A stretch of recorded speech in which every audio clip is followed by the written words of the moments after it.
बिस्मिल्लाहिर्रहमानिर्रहीम। इब्तदाए सहर के साथ में हूँ कासिम अब्बास अब्बासी। कुरान सीरीज पर हमारी वीडियोस चल रही हैं। 30 दिन 30 पारे। आज है पारा नंबर 13।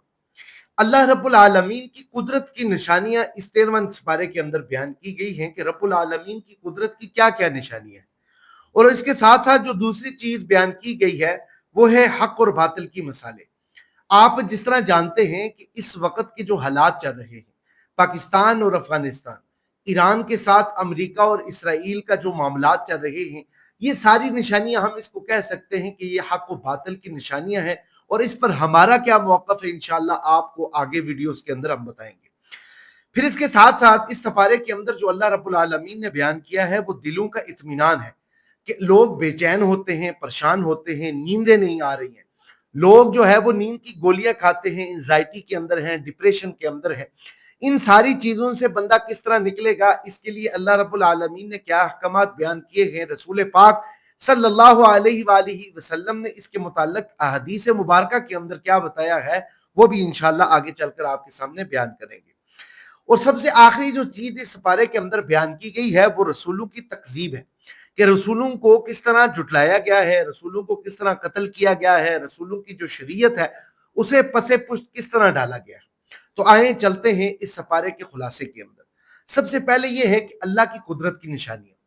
आपको यह पता है कि आप जिस वक्त सुबह को उठते हैं, अल्हम्दुलिल्लाह अपनी आंखों से सारे नजारों को देखते हैं, अपनी जुबान से इन चीजों को बयान करते हैं, अपने हाथों से चंद चीजों को उठाते हैं और फिर उसके साथ अपने पाँव के साथ चलकर जाते हैं। ये भी अल्लाह की निशानियां हैं।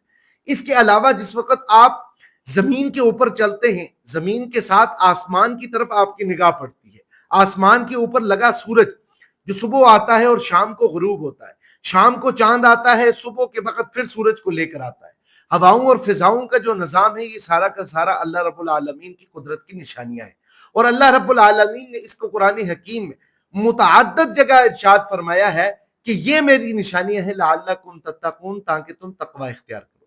और फिर इसके बाद अल्लाह रब्बुल आलमीन ने यह भी फरमाया है कि इतनी सारी निशानियां देने के बावजूद तुम मेरे बारे में गौर व फिक्र क्यों नहीं करते, तुम मेरे बारे में सोच क्यों नहीं करते, तुम मेरी ही इबादत क्यों नहीं करते। जब तुम मेरी इबादत को छोड़कर किसी दूसरे की इबादत को करते हो तो ये चीज मुझे सख्त नापसंद है।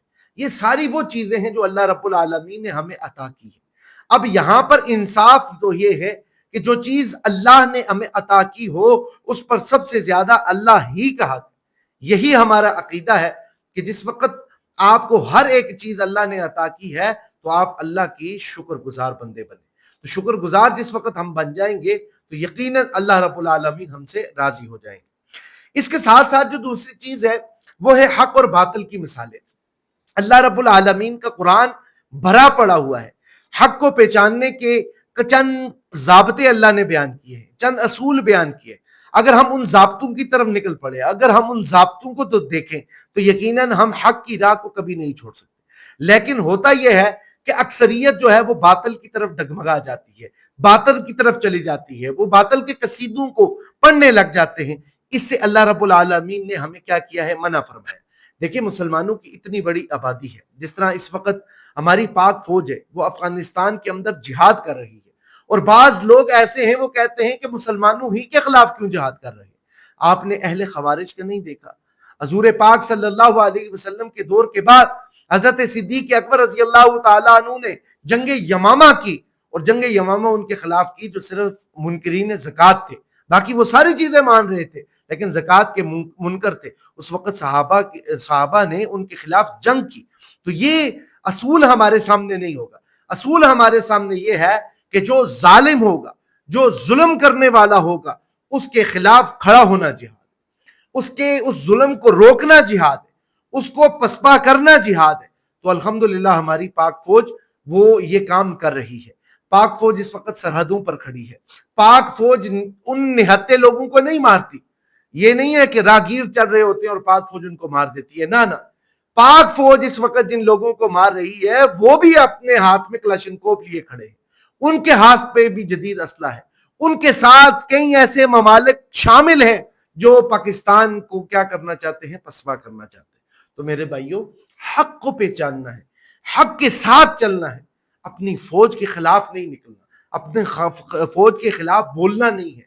یہاں پر آ کر آپ سیاست کو ترک کر دیں.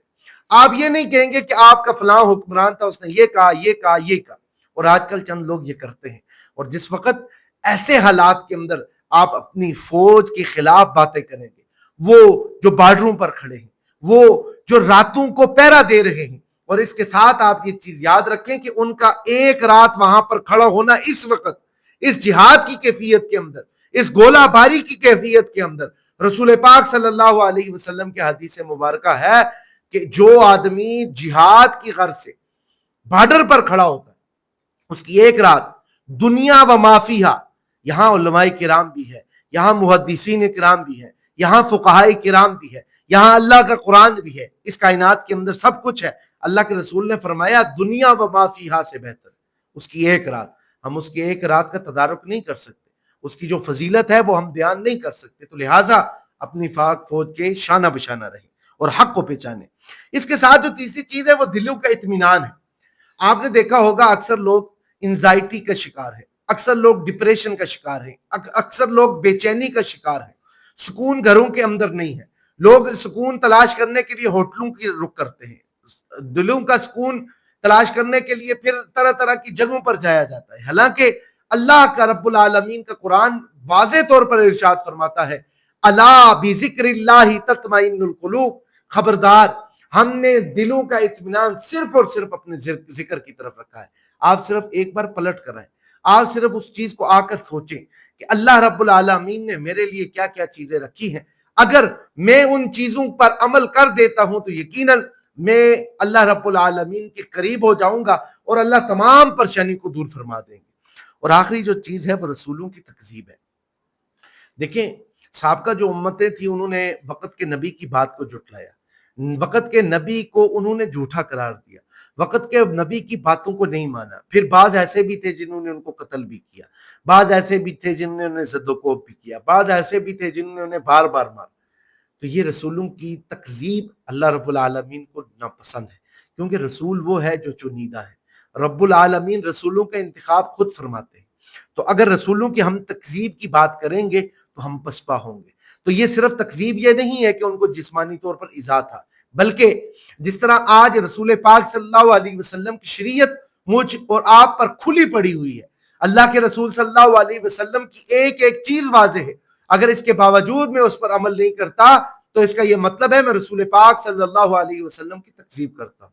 تو اللہ رب العالمین ہمیں ان تمام گناہوں سے محفوظ فرمائے. رسول پاک صلی اللہ علیہ وآلہ وسلم کے جتنے بھی طور طریقے ہیں انہیں اپنی زندگی میں لا کر اس پر عمل کرنے کی توفیق عطا فرمائے. وآخر دعوانا ان الحمد للہ رب العالمین.